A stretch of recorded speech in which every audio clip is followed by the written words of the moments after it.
Carter is 24. He is currently in the Phase-In Day program.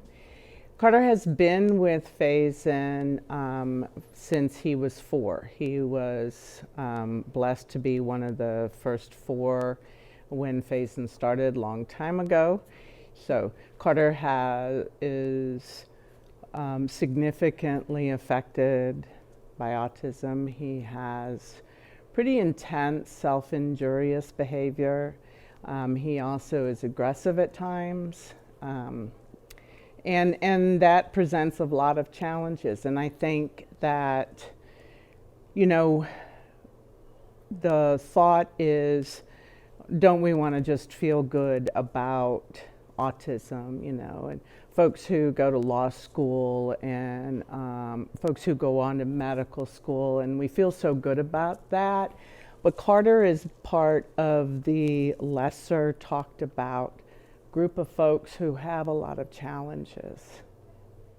So Carter bites his hand, and he has significant tissue damage as a result. He's bit his hand for years and years and years.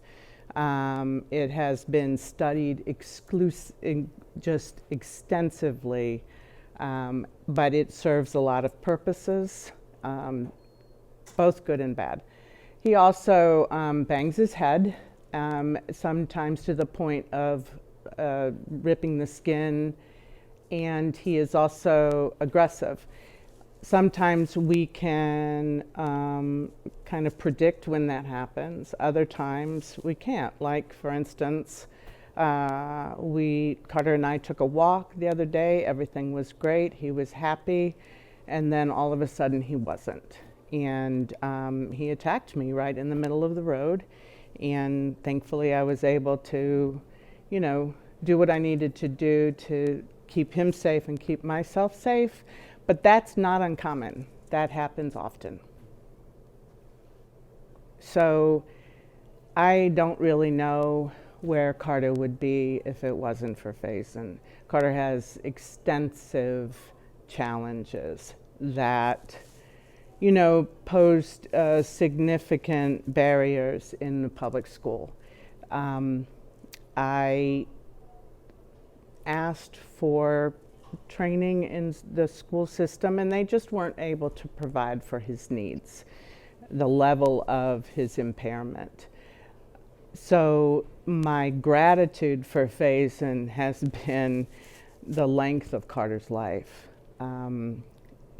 Phase-In knows him almost on the cellular level. They and care for him. I know when I drop Carter off in the morning that he is well cared for, that he is happy, that he goes and does things that he wants to do, and that is a feeling, that is a blessing that there are no words to describe.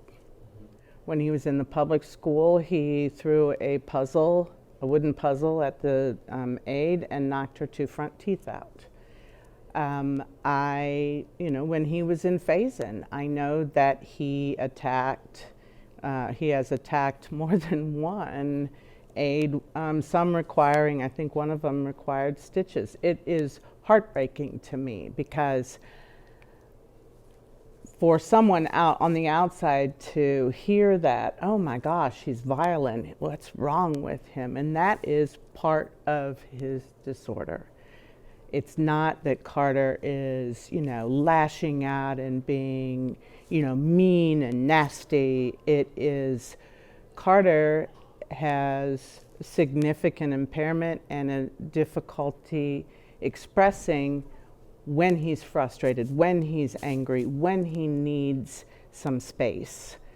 And so all behavior has meaning, and unfortunately some of Carter's behavior is significant and puts him at risk and puts other people around him at risk. But I'm grateful at the same time. Phase-In understands that. And they anticipate that, I mean, when Carter is in a bad place, they know, they have specific procedures to keep him safe as well as the people around him safe. And that's needed, that is my son, that is the reality. That there has to be things done in a crisis situation to keep him safe and to keep others around him safe. I want that. Carter needs that. And I'm always told, in very explicit detail what happened, what they did, where they did it, how long it took, how long it lasted, how Carter got himself together. I am informed immediately. And so I know when Carter is there, they have him. Faison has him. They've got him. Carter is 6'3" and weighs about 175 with nothing but muscle. He's fast. He keeps you on your toes. He is a wonderful young man. He is fun to be with. And he also is not so fun to be with. I think more than anything my desire is to raise awareness that there is another whole population, whole group of people with autism who have significant impairment. My son will never go to law school. He's not going to be, the good doctor. He is going to always need 24/7 care. And, for a long time, there was, a big part of me that says, I have failed him. What have I done? What have I not done? And have tended to isolate myself because I'm not, and Carter is not one of the big success stories, that he was so significantly impaired as a little boy and now he's going to law school.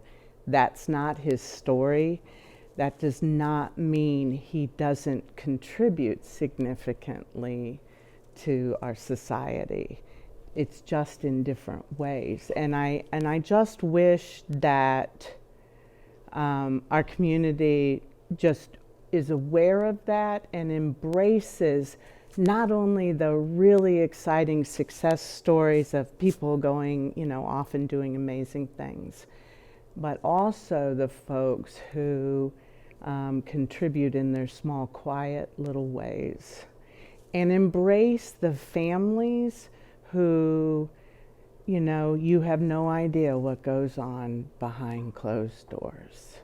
The toll it takes on the siblings, the toll it takes on the marriage, the toll it takes on extended family, on holidays, on vacations, all of that. It's a huge, huge area that nobody really talks about. A lot of folks in my community are afraid to talk about how difficult it is. Not necessarily afraid, more ashamed or embarrassed or fearful that people just won't understand and make judgments.